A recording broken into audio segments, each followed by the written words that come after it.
మనం ప్రస్తుతం నల్గొండ మండలం అన్నారెడ్డిగూడెం గ్రామంలో ఉన్నాము. ఇక్కడ మనతో పాటు నూతనంగా ఎన్నికైన సర్పంచ్ తీగల యాదయ్య గారు ఉన్నారు. ఇక్కడ గ్రామంలో ప్రధాన సమస్యలు ఏమేమి ఉన్నాయో వారిని అడిగి తెలుసుకునే ప్రయత్నం చేద్దాం. సార్ చెప్పండి, గ్రామంలో ప్రధాన సమస్యలు ఏమేమి ఉన్నాయి, గ్రామాన్ని ఏ రకంగా అభివృద్ధి చేయాలనుకుంటున్నారు? ముందుగా అన్నారెడ్డిగూడెం గ్రామ ప్రజలందరికీ నమస్కారములు మరియు అదేవిధంగా నూతన సంవత్సర శుభాకాంక్షలు. ప్రధానంగా మా గ్రామ పంచాయతీలో మేము సర్పంచ్గా బాధ్యతలు తీసుకున్న తర్వాత డ్రైనేజ్ సమస్య ప్రధానంగా మా ఊళ్ళో ఎక్కువగా ఉన్నది. అదేవిధంగా వీధి లైట్లు, కొన్ని బజార్లలో డ్రైనేజ్ సీసీ రోడ్లు ఉన్నది. ఈ సీసీ రోడ్లను కూడా మేము గుర్తించినాం. ఇది కొన్ని అనివార్య కారణాల వల్ల బోర్లలో నీళ్లు కూడా తగ్గినందున వాటర్ సమస్య కూడా చాలా తక్కువగా ఉన్నది కాబట్టి అది కూడా మా దృష్టికి వచ్చినది. గ్రామంలో ఏ ఒక్క సమస్య ఉన్నా గ్రామ ప్రజలందరి సమన్వయంతో తీసుకొని ముందుకు పోతా.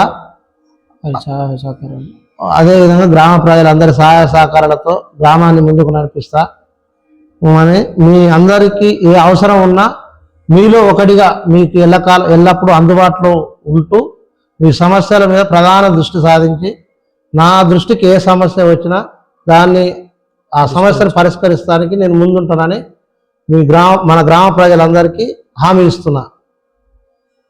అలాగే గ్రామ ప్రజలందరికీ సంక్రాంతి శుభాకాంక్షలు. నూతనంగా ఎన్నికయ్యారు కాబట్టి ఈ గ్రామ సెక్రటరీ గారి సహాయ సహకారాలు మీకు ఎలా ఉన్నాయి? ఇప్పటి వరకు అయితే మా గ్రామ సెక్రటరీ గారు మాకు అన్ని విధాలుగా చేదోడు వాదోడుగా ఉంటూ మమ్మల్ని ముందర నడిపిస్తుండ్రు. ఇక మీదట కూడా మాకు ఇట్లనే అందుబాటులో ఉండి మాకు ఏ అవసరం ఉన్నా సార్ ముందు నడిపించాలని కోరుకుంటున్నాం. గ్రామ పార్టీ నుంచి గెలిచిన తాజా మాజీ ఎమ్మెల్యే కంచర్ల భూపాలరెడ్డి సహాయ సహకారాలు మీకు ఎలా ఉంది? మా మాజీ ఎమ్మెల్యే గారి సహాయ సహకారాలు మాకు ఎప్పుడు ఉంటాయి. రేపు అధికారంలోకి వచ్చినా కానీ ఫస్ట్ ఏ సమస్య ఉన్నా మా ఊరి దగ్గర గుర్తిస్తాం, మాకు హామీ ఇవ్వడం జరిగింది. కలిసి గ్రామానికి ఏ అవసరం ఉన్నా నా దగ్గర రారి, నేను ఆ సమస్యను పరిష్కరిస్తా. ఏ ఆఫీసర్లతో నేను మాట్లాడే సమస్యను పరిష్కరిస్తాను మాకు హామీ ఇచ్చిండు. ఇప్పుడు ఈ గ్రామ ప్రజలు ఎంతో నమ్మకంతో మీకు ఓట్లు వేసి గెలిపించారు, వారికి ఏం చెప్పాలనుకుంటున్నారు?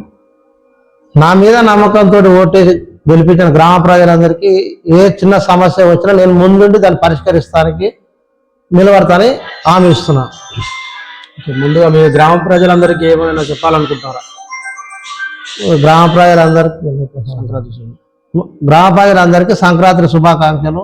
గ్రామ ప్రజలందరూ అష్ట ఐశ్వర్యాలతోటి నిండు నూరేళ్ళు సుఖ సంతోషాలతోటి పిల్ల పాప